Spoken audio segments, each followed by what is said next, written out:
এবার চলে এলাম বন্ধুর বাপের বাড়ি। সকালবেলা তো বন্ধুর বাড়িতে হলো গোপালের পুজো।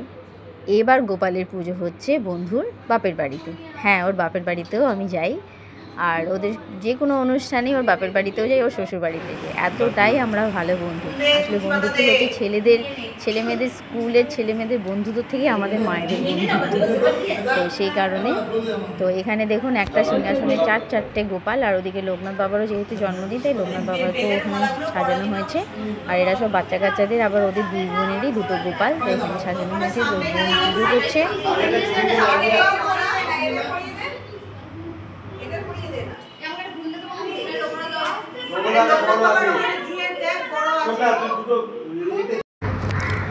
আর এর বাপের বাড়িতে হচ্ছে গোপালের জন্মদিনে গোপালের কেক কাটে, তো সেই জন্য সব বাচ্চাগুলো চলে এলো সামনে কেক কাটবে বলে।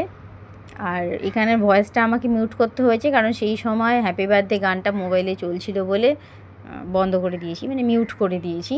তো সেই জন্য আমি ভয়েস দিচ্ছি। এই যে আমার ছানা আর ওর বন্ধু আর ওর বন্ধুর দিদি সব এই ছানাগুলো কেক কাটছে।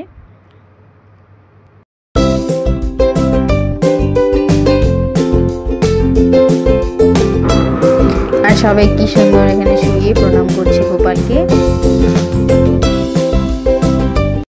আর এই দিকে দেখো ভাই কি সুন্দর শাক বাজাচ্ছে।